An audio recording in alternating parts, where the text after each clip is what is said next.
Hi, I'm Steve. Forget about AI. Ready to face the music now. What makes Pranav tick? The largest design team probably in Southeast Asia. The relevant nudges and hooks.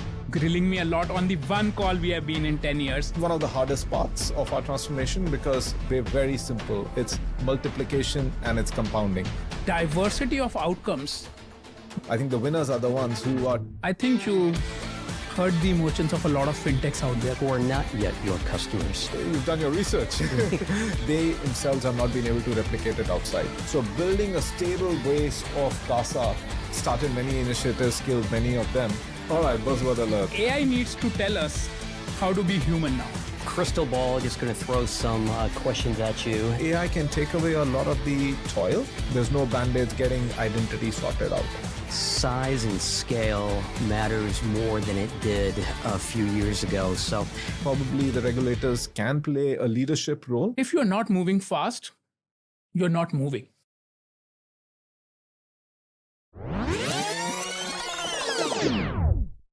Hi, welcome back to episode 3 of our third season of Vantage Point by DigiJanis. Really excited about this episode for 2 reasons. One, this is our first co-hosted episode, and I can't tell you how happy it makes me that I'm collaborating with Steve Dean, who is an industry leader who gave me my first job in the financial industry. And so anyone who's looking at, why I am in the financial industry, Steve is the reason, and, you should meet him. And 2, I am joined by Pranav Seth, who is, a big industry leader. He was behind Frank. He's now the chief digital officer of Techcom Bank. And he has the unique distinction of grilling me a lot on the one call we have been in 10 years.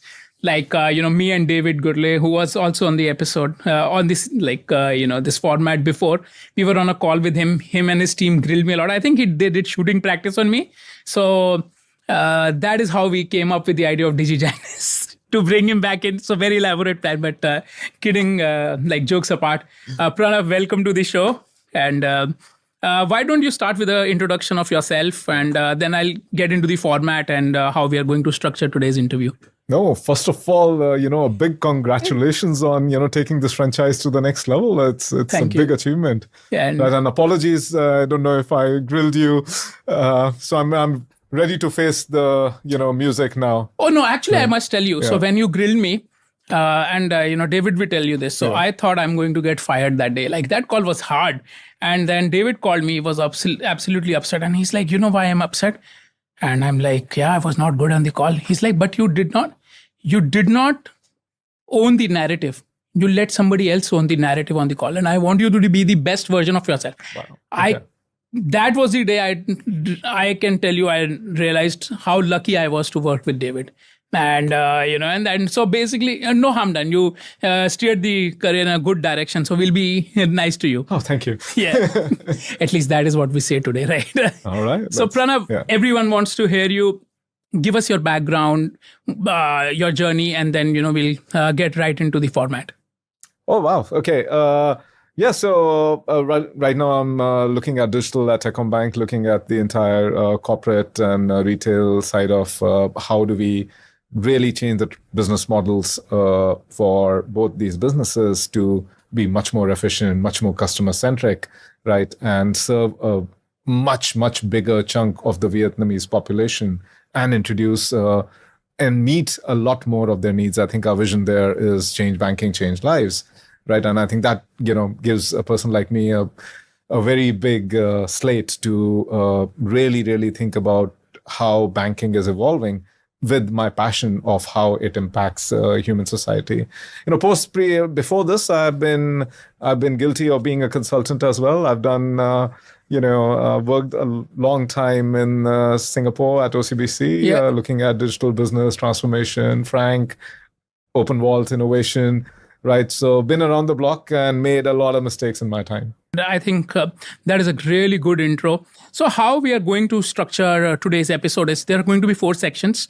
The first section that we'll get right into is the transformation of businesses and use of digital, which I'm hosting. The second part we get into the humanized banking and AI and and how why you are the best fit for that, whole journey, who you are as a person, which Steve does. We come back and we talk the AI, part of the business, which is with me. And then there's a final round with Steve. So we have a lot to unpack today. Let's get right into the questions. And see, Pranav, every time somebody from bank sits here, they are saying digital transformation in a bank is really difficult. And it is hard for everyone to now understand why, after even so many years, are we still saying the same thing? Like, it has been difficult, but why is it still difficult in 2024 to transform a legacy bank like Techcom? Yeah. I think, first of all, I think the bar keeps on getting higher, right? I think that to me is the most fundamental thing, right? So if I just look back at my career in banking, right, I started off saying simplifying banking, personalizing banking, right, et cetera, et cetera. And I think the bar for each of these things is every year the customer drives us to be better, right? The bar keeps on rising. And if a bank has not invested in the right, movement away from the legacy infrastructure, I think their ability to quickly introduce new technologies, weave them together to create the customer experiences needed, to create the business models that can scale, right, with the right decisioning on credit, operations, etc., I think gets harder and harder, right? So the banks, I would say, that who have made the bold step of fundamentally addressing these kind of legacy infrastructure, both technology and processes, have brought in new blood that can challenge it, who have the management kind of a viewpoint that this is critical for thriving in the new age, I think are the ones who will succeed, right? The others who are playing it safe and saying, I will invest slowly, etc., I personally think that there could be issues because the things are changing much faster than any one of us ever anticipated. That is very interesting because you say the customer raises the bar higher. I think you hurt the emotions of a lot of fintechs out there right now, because a lot of them come here and we have this chat with CEOs of so many fintechs, and they are like, we are forcing the banks to do so, and the banks believe the customer is forcing them. What is happening? Who is really driving the change? The competition from fintech, or the customers' need based on their experience of fintechs and these digital platforms, etc.? I think, obviously, I think the fintechs have been a great catalyst, right, to really help the banks accelerate and sometimes make the case internally that, hey, guys, if, these changes that we've been talking about, if we don't make, right, it's going to be challenging. But I think from my point of view, I do not think that it is purely that they are raising the bar for the customer. I do still believe that the number of customers being served by fintech probably is not as high as I would want them to be, because I think they are worthy competitors and they keep us on our edge. But I don't believe that's the case right now. I think it's more of the experience of our customers when they are dealing with social media, on entertainment, on e-commerce, right? 2 hours delivery. If you go to India, 15-minute delivery. Right, it is the experiences with tools like enabled by Gen AI, right? Experiences enabled by that are kind of increasing the bar for us and the fintech. Okay, now let me be the devil's advocate here. Sure. The world is obsessed with super apps, right? Financial super app. Everyone wants to talk about super apps, etc. I have never in any conversation heard anybody say this bank is going to be a super app. You have all the building blocks. You have deposits. You have even deposits, loans, investments, etc. Why does the world not believe that a bank can deliver a super app? I think it's a branding and it's a marketing question, and I need your help to correct it as well, right? I think, what is a super app, right? I think if you look at various super apps, quote unquote, right? I think if it's a transport super app, essentially it is helping move, people, goods, food, some services from here to there. Some of them are trying to put in, other verticals around it, but really it is built around the needs of transport, right? Similarly on messaging, etc. So I will not talk about some of the China. Yeah, China that is a examples. very different ecosystem. That's a very different ecosystem, evolved in a very different time, very different constituents. So very unique. They themselves have not been able to replicate it outside. Right. Now, if you talk about just saying that within financial services, right, if putting the financial products together, I think many banks do that already. I mean, I am putting, deposits to corporate paper, to credit cards, to loans, to insurance, to stock trading, to funds on the app. So if you're just saying, is this a super app? I think financial super app, yes. Right. So I think it's a question of how much effort we have spent in using that term to try to get valuation, which we know is the analysts are smarter than that. Yeah. And I'll tell you, I am very fascinated by it. And I meet a fair share of fintech founders across APAC. And they will be like, oh, we have a vision of a super app. And I'm like, okay, but there is already a super app. It is called the bank. And the banks are trying to, you look at any bank, they're trying to go into smaller and smaller areas to succeed better. Like they're focusing a lot, right? And there are these fintechs which come in and they're like, oh, we are going to disrupt. I'm like, probably not, but maybe you will, but probably not, right? And do you really think there is a need for a financial super app? I think the first and fundamental thing is that, just by saying it's a super app, actually, I don't even start the conversation. If somebody comes and tells me, oh, I have a super app, I really don't care. Because I think it's, it's a model that has worked in certain areas, right? To me, the question is, how does this create value for the customer? What kind of network, what services come together adjacent or complementary, which create that flywheel effect that we are all, network effect that we are talking about, right? And I think there is too much of attention on these buzzwords rather than going deep into what is the business model, how does the customer needs get sorted properly. By putting things together, in fact, sometimes, as you rightly said, can distract from the experience, right? I think even if you look at the experience in China, right, you started with some money market funds on certain platforms. Right. But now if you go and look at the sophistication of the customers as they have, increased the sophistication, learn more, right? All of them would have a different, fund, supermart or some other solution as well. So I think just putting things together does not make sense. Creating journeys, and I think that's something which I strongly believe in, right? Where I'm talking about, let's say, mortgage, I'm buying a house, I'm talking about, my end-to-end retirement needs, etc. I think when you're thinking about those things, there is not just a bank, there are other service providers at play.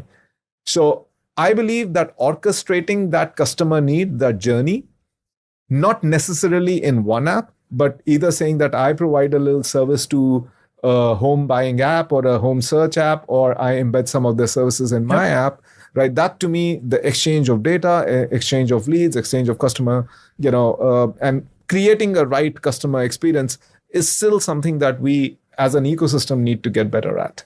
No, and absolutely. And I think you've touched upon two really, really good points. So one is just adding a feature does not work. You have to think about the journey. And I am not sure if you've looked at WhatsApp Pay in India, which is built on UPI. Yeah. It's not as successful because people don't have the mind muscle memory that, this is our payment app. They're using it for chat, but not for payments.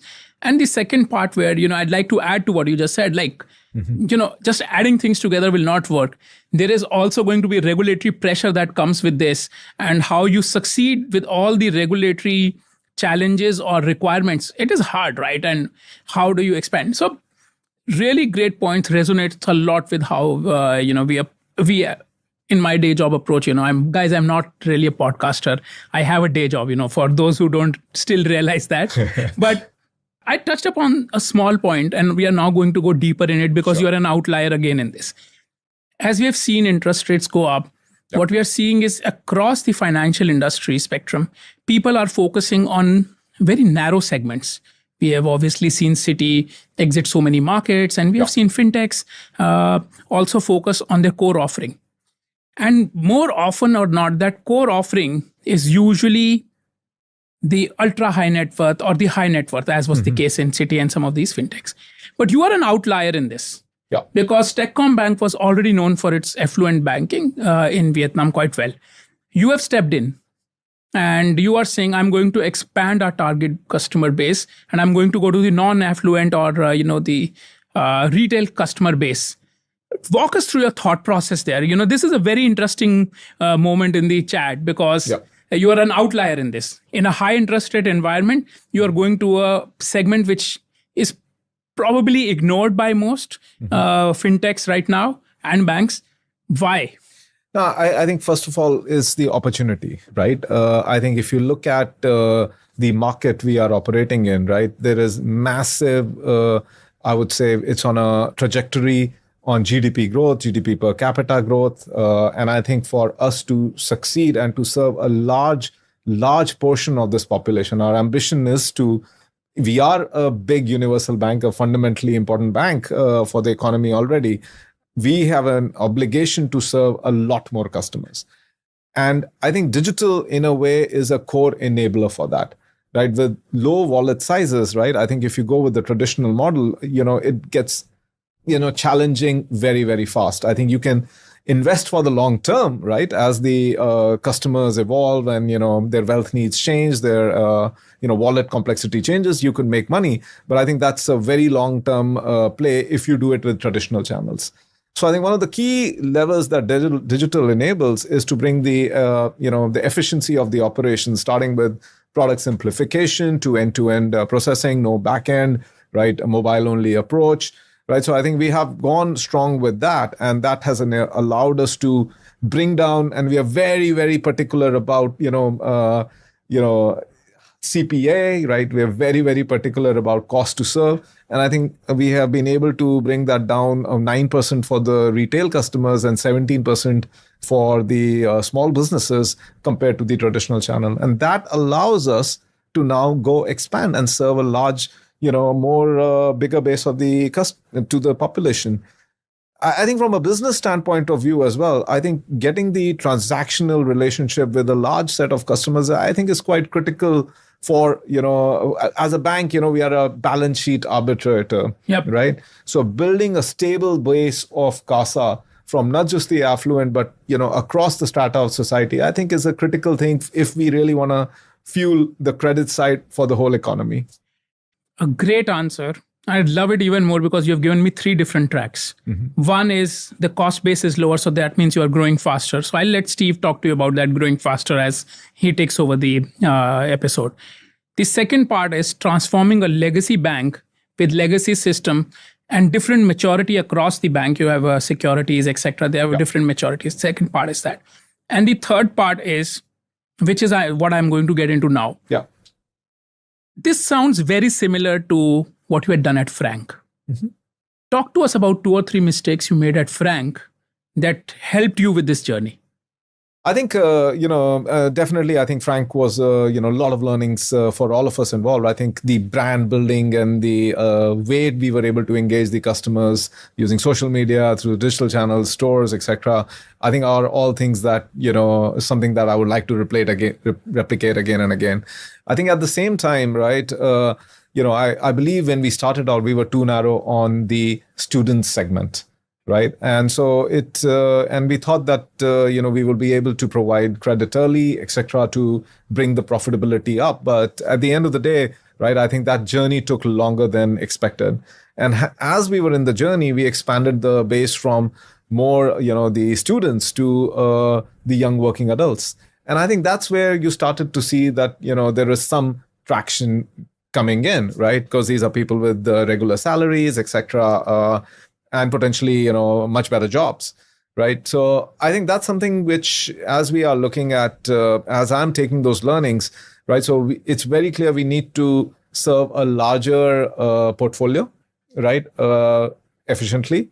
We need to serve much bigger wallet needs, right? We need to be very, from the day one itself, trying to find every small opportunity in the wallet, whether it's general insurance, whether it's any other product, right, that is needed for the customer, and getting it out there early. So the level of engagement that is needed on using the new digital technologies and the stacks that probably were not available on day one when we started Frank, right, I think is helping us engage and reach out to these customers, engage them much better. That is a very beautiful answer. I asked you for 3, you gave me 1. So we will penalize you for that. Now. Okay. Now, let me go a little deeper in this. Yeah. You talked about something amazing, which most people don't talk about here. Something that has not gone well. You are running digital transformation. 2-part question. How do you recognize this transformation is not going well? And give us an example of when you recognize that, and then how do you pull the plug? Because that has, personal brand considerations, reputational considerations, everything, budget considerations, etc. So 2-part question. Yeah. How do you recognize when a digital transformation is not going well? And how do you, basically pull the plug? Yeah. I did not say that I was not successful. I think Frank was extremely successful. I would say this. Yeah. Jin has been on this show. Yeah. And I believe, and this is very truly, and nobody has paid me any single penny to say this. Yeah. I think Frank was ahead of its time. Yes. And I sat down here with Jin, and I asked her this question, and people, please go and watch that episode. We've taken a lot of effort to make that. So I asked her this question: how long back was this? That's 2010. A nameless card, or a personalized card, not nameless, but a personalized card. Yeah. You guys were ahead of the curve by 10 years. There are banks who I go and meet, and they're like, okay, what do we do about next gen today? So OCBC, to give them credit where it's due, they were way, way ahead of the curve. Yeah. And obviously you led that. So many congratulations on, being part of it. Yeah. Yes. Mm-hmm. But now we will bring you back and grill you on the same question. No, I think, I think there are 1,000 things that can be done. Every day there is, the lure of new technology, the lure of new possibilities, right? I think sitting on the fence sometimes, is good. Sometimes can be quite, expensive, right? So I think as any digital or leader or innovation leader or any leader, forget about digital, I think you need to have some ability to experiment. Yep. Right. So I think, I have started many initiatives, killed many of them, right? I can talk about many, right? So whether we started creating a separate, like based on what you were saying, right? Maybe sometimes it's better to have one app for one purpose. Yep. Right. So we created a separate wealth app for some time. Yep. I was inspired by, I love reading some magazine that they have something called an espresso, 5 things you need to know in the morning. And I wanted to create an app which said 5 things you need to know about wealth management this morning. Yeah. Right. And then lead to different conversations. And that did not work, because I didn't think customers wanted to come to a separate app. They were still coming to the mother bank app. Yeah. Right. And you eat humble pie, and then you realize, yes, your idea did not work. And the learning is that why it did not work. Right. So the question to ask as a leader is that why it didn't work, what do you learn, and how do you move on? So the key part there was that, hey, the engagement was still needed. Right. So people who started using that app were using it, quite often. Right. But most of the customers were, too lazy, right, or don't feel the need or see the utility to open a new app. They're still logging in day to day to do their, QR code payments and stuff like that.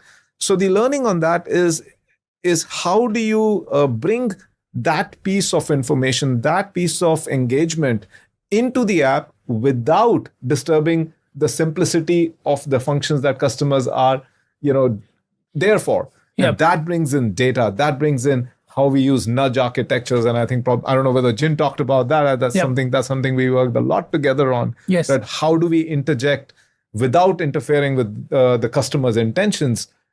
Get them to talk about something else which is important to them and probably important for us as well. Pranav, it's very insightful answer. And I'll tell you, it tells me more about you as a person. And I'm hoping Steve is listening to this and he drills you more on when you go about the humanized banking part. We essentially, and let's drill a little bit on this. We work in banking, you and I, right? So much digital transformation is ego driven. And when people recognize something is not working, they double down and triple down. And we have all run into that scenarios, right? Yeah. There is no...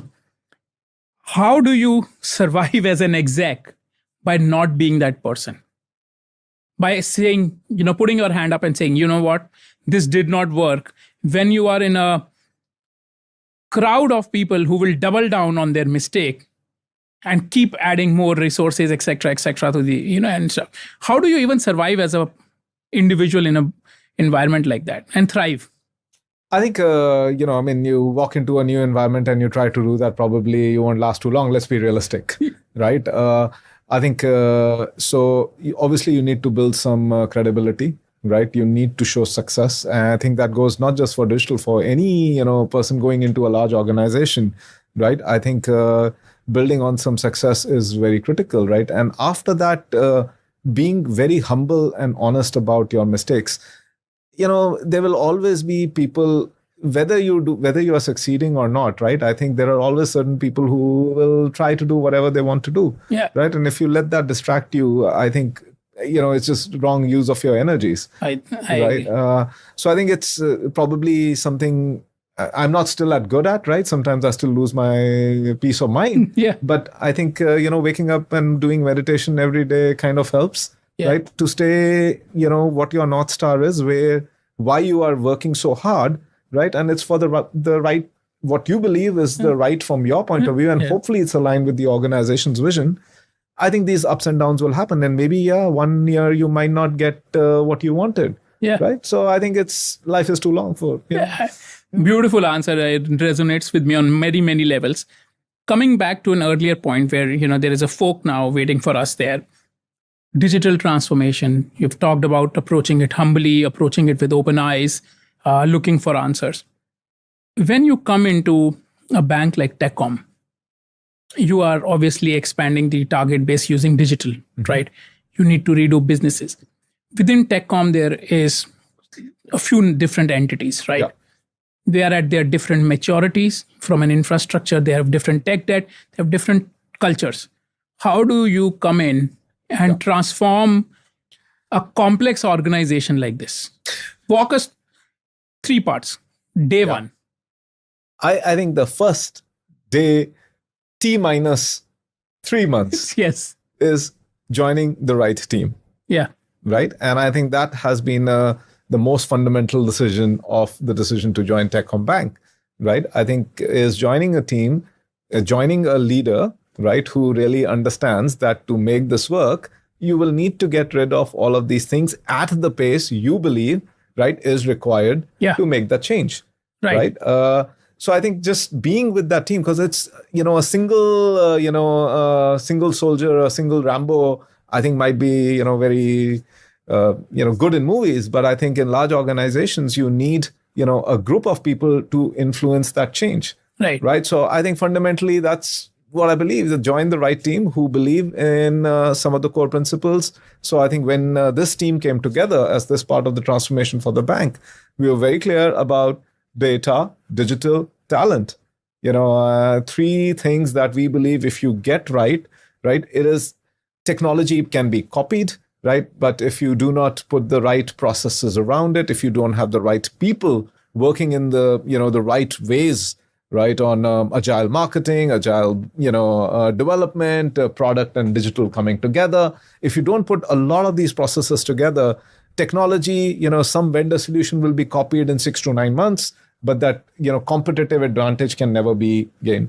So with that, I think the first few things that we did was to try to get away on the biggest stumbling blocks that we knew will happen. So cleaned up the data, put in the right governance, put in the right AI decisioning, full value chain of how it needs to be built, tested, and governed, right? We put in new front-end engagement systems, both for the direct to customers, for our agents, right?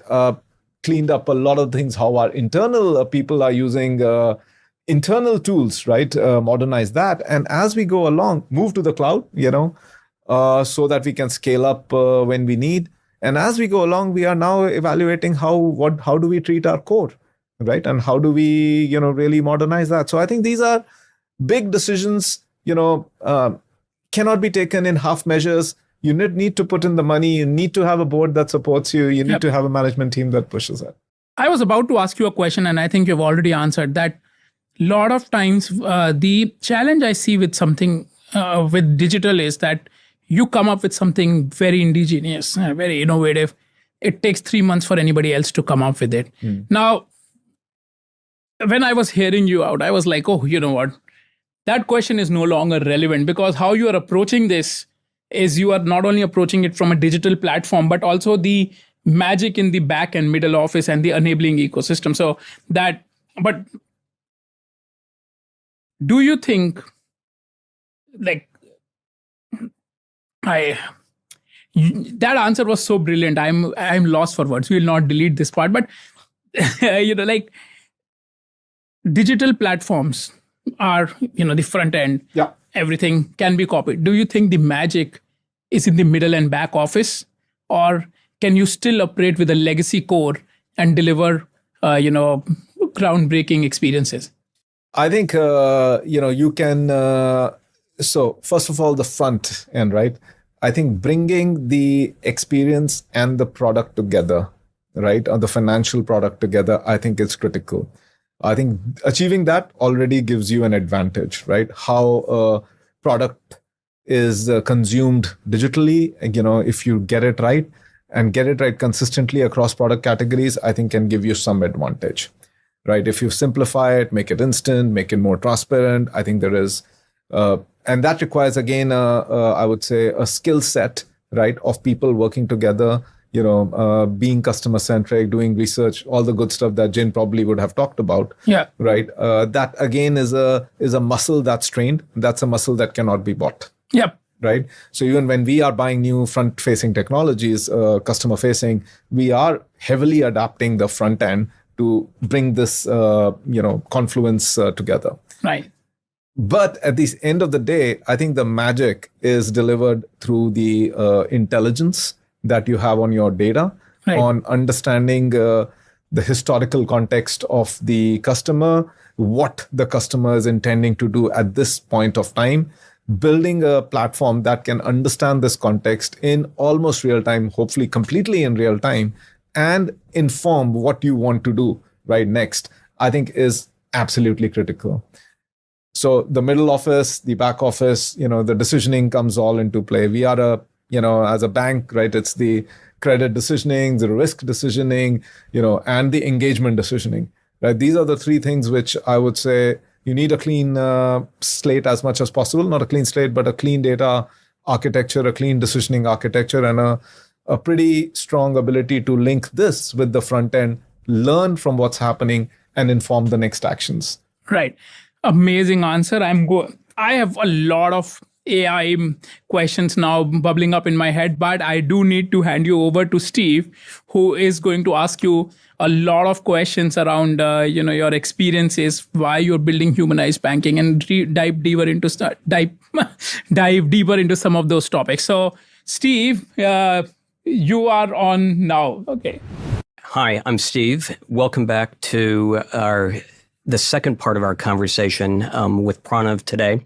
It's my privilege to be here. And Pranav, I'll mention to you that Laksh gave me a couple of options, and I wanted to be part of the conversation with you because I'm aware of Techcom Bank, and I've become quite aware of what's happened digitally with the customer base of Techcom. And I think that is quite interesting. You've already spoken with Laksh about a number of the approaches that you're taking in AI and the views that you have. I'm wondering if we could, though, spend a little bit of time more with you and ask you, what makes Pranav tick? And, are there values that you look to bring to the work you do every day at Techcom? Steve, pleasure to be talking to you. I think Steve Jobs once said, you can only connect the dots looking backwards, right?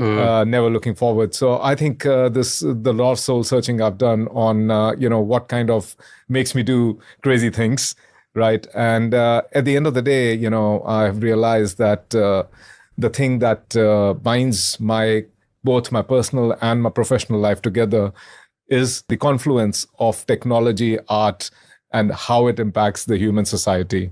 Right. So whether I'm doing, astrophotography, it's about how do I understand the wave nature and the, how light comes from distant galaxies to how the cameras perceive that, and how do I push the limits of that technology to create, images that make you question what our role in society is, as well as professionally. right? So it is about, again, the confluence of science, right? It is technology, right? And art about understanding what makes humans tick, right? What makes them make the certain decisions. So leveraging design thinking, leveraging technology, which is the change that is really, changing everything around us, right? How do we create better, opportunities for the people we serve, for the societies we serve, right? And create better business. Okay. Great. Thank you. I do want to ask, you said that, you quoted Steve Jobs, looking backwards, things maybe make more sense. But you started off as an engineer. Yeah. You were at Bell Labs and Hughes Software, and then you did an MBA, and that seemed to be perhaps a bit of a break point where you then joined McKinsey after grad school, and always then had a very strong technical aspect, but it was kind of from a broader base and looking, as you say, at that human equation. So was it something in grad school, or, how did you change tracks from a strong technology background to including it, but widening it? Yeah. No, I always had, I was a geek at school, right? Let's be honest. And there were times when I wanted to go for a Nobel Prize, right? Doing physics.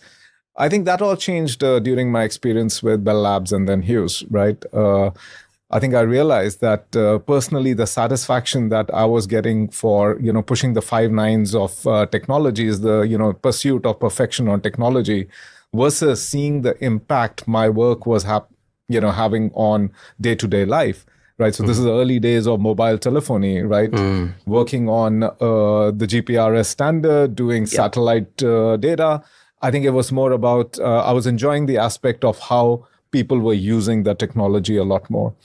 So I thought I'll do my own startup, and I went for man-machine interfaces, also now called IoT. I realized that did not work, and so I ended up doing an MBA. And luckily, post-MBA, McKinsey had a business technology office, which was actually thinking about how is technology changing business. Yep. So the customer aspect came through my days at Hughes and Bell Labs, and then McKinsey helped me hone this on how I should do it in business. How do I apply technology to drive business? I think at OCBC, I got lucky, with the support of various people who helped me really apply these two things for both the consumer and the business model changes. Thank you. And Pranav, you are quite an advocate for using AI and using technology to deliver a more human customer experience. Do you not think that there's a paradox there where we need to rely on technology to actually deliver the experiences that we want our customers to have? Paradoxes are what make life interesting, right? It's interesting you asked that, right? I think if you look at the history of banking, again, not going too far, but my uncle was, original manager at a bank in India, right? And I think he was a Rolodex of businesses in that entire region, right? He did not need to look at your balance sheets to know, whether he's going to lend to you or not. I think there was a personal touch to banking, I saw, right? Yeah.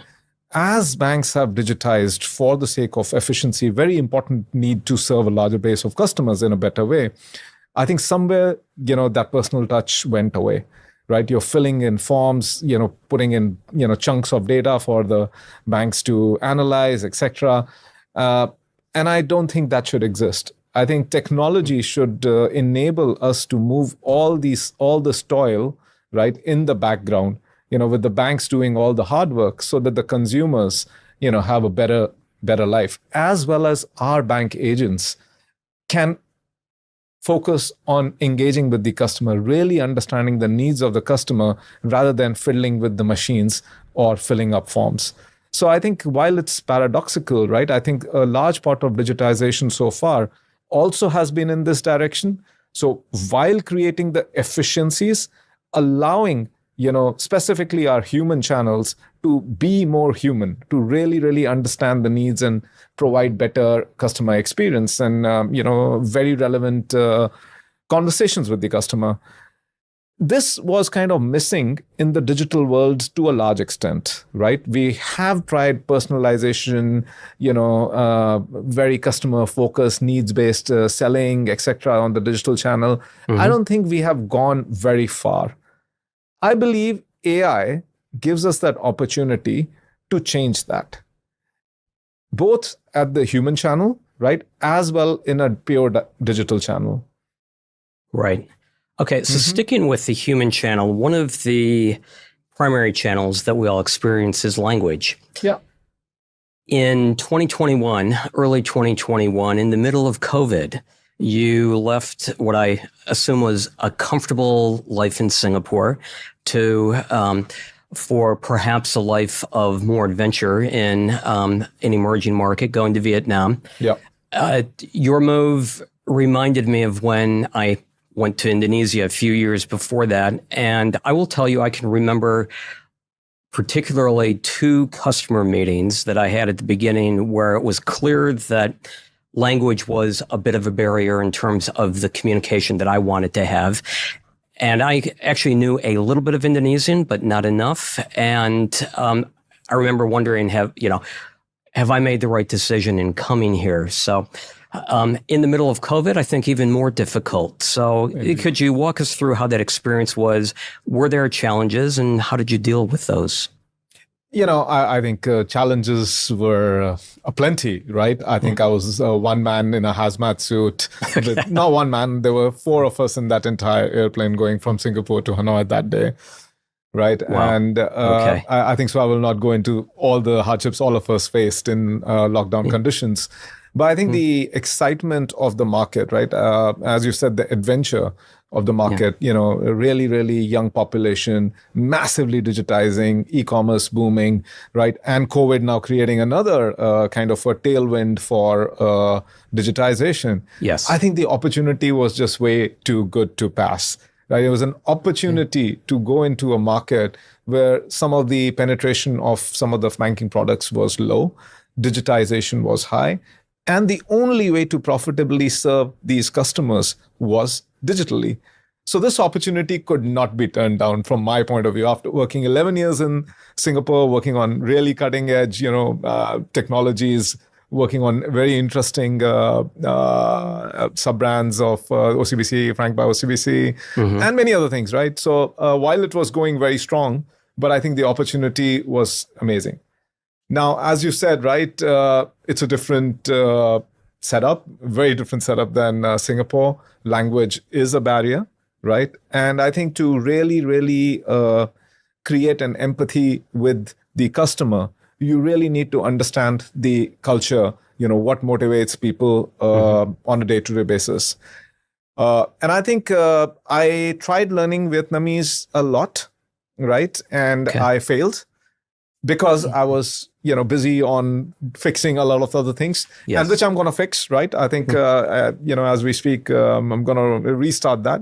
But at the same time, you really need to really experience a new culture, both personally and professionally. You need to get, in tune with the culture, right? So I think I have made a lot of journeys in various parts of Vietnam, with my camera, with my lens, with my broken Vietnamese, trying to talk to people, take street portraits. And I think you learn, a lot more, just interacting with people than you would do sitting in the office. Yeah. I imagine as well that many of your ex-colleagues in Singapore were probably quite jealous of perhaps the freedom that you had with the hazmat suit, but the freedom to innovate in terms of the business. Yeah. Is that?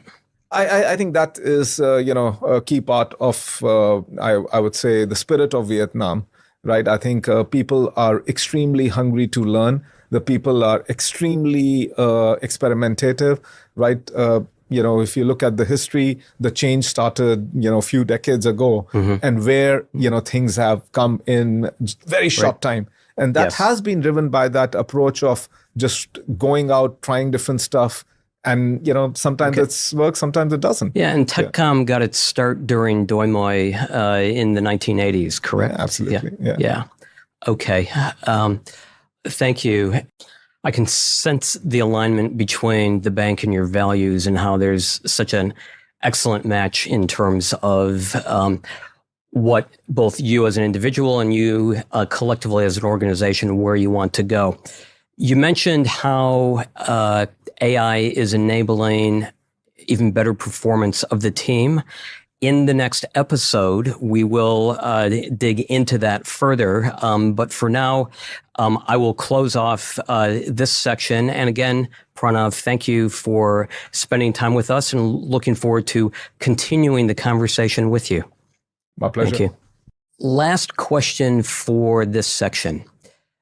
May I ask, how do you think Techcom will stay ahead of the competition? And I'm interested if you could talk both about technology as well as culture. I think that's a brilliant question, Steve, right? I think it's a very competitive market with very worthy competition, right? And I think the only way we believe we can stay ahead of the game, right, is by investing heavily into the data, right, the people, and the digital side of things. Right. So over the last 5 years, I think we have completely revamped a lot of the legacy, systems that we had. Right. Rationalized the systems. I think if I don't mix up my numbers, over 70% of our load, is running on the cloud right now. Right. They are even my customer-facing apps right now are running on the cloud.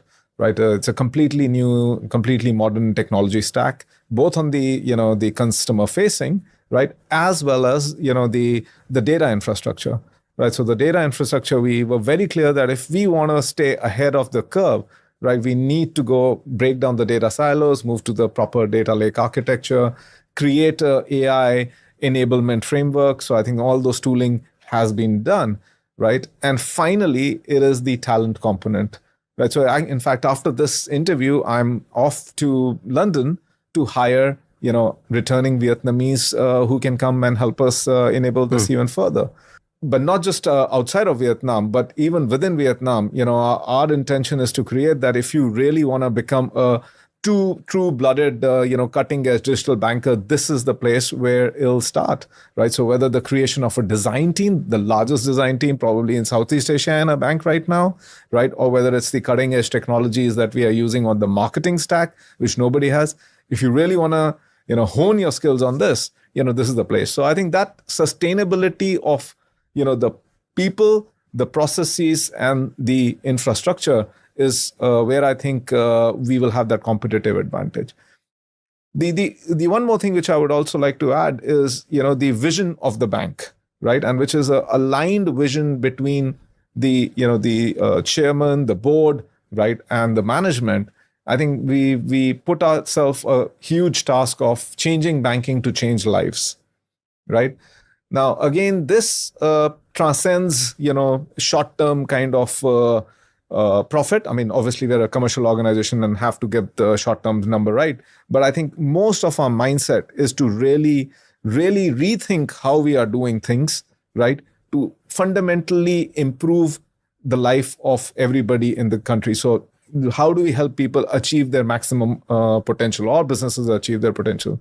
That's embedded in all the decisions that we are making. The pace of transformation, the way we have invested, is based on the belief that if we are able to do that, we can really make an impact to the society. Pranav, you mentioned that you are continuing to study Vietnamese. So how do you lead in a market where you don't speak the language? Indeed, I think if I could fix that, right, and be really fluent in Vietnamese, I think I would be even more effective. Right. But I think where Vietnam Digital is at right now, I think the hunger to learn is extremely, extremely high. Right. So my investment has been on really, really understanding, what is driving people to be better. Right. The intrinsic motivation of people.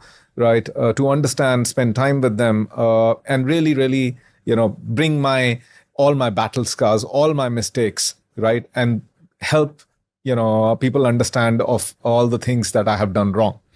Right. And I think that is what probably the experiences that matter, right? That's the learning that is probably slightly missing in the market so far, right? Given the history. And I do believe that that kind of creates, given the nature of the people who really want to learn, right? I think that creates a natural bond between me and, all the people in my team. Nice. Thank you. Hi, Pranav, Vietnam, very old country, very long history, very long geography. In terms of sticking with language, there are 6 tones used in the north. Southern Vietnam uses 5. There are different cultures even within central Vietnam. Yeah. So how does the bank use digital tools to connect across the country and to build that relationship? Spot on observation, right? I think Vietnam is a big country, right? With, very nuances in culture, nuances in the likes and dislikes of people. And I think as marketers, right, as businessmen, we need to adopt to that. And I think the digital is a perfect, approach to help us do that, right? With all the technology investments in marketing stack, with personalization technologies, I think we are able to figure out how do we relate to our customers. And this goes, in the marketing messages, right? So whether on the Vietnamese Lunar Year, right, the North prefers white flowers, the South prefers yellow. So how do we incorporate that in our content, right? How do we, in simple greetings, it's about the kind of brands that people resonate to. In, the South, it's a different jewelry chain versus the one in the North, right? So when you're sending deals to your customers, how do you make sure that you send them something that's relevant? Whether you're talking about wealth management, right? The way they perceive different wealth products on the risk versus the reward, I think is slightly different. So you need to understand where your customers are coming from, right? Even if they are staying in, one part of the country, but if they're coming from another part, there might be differences. So I think understanding that, I think, is really critical to be able to engage. Just to add, right? I think even our app's background, right? We are trying to celebrate the beauty of different regions. Right, so you have the beautiful Long Bien Bridge to bring out the beauty of Hanoi, and the beautiful, skyline of Ho Chi Minh, as one option. Thank you very much. Very helpful to get those visuals to understand how the bank approaches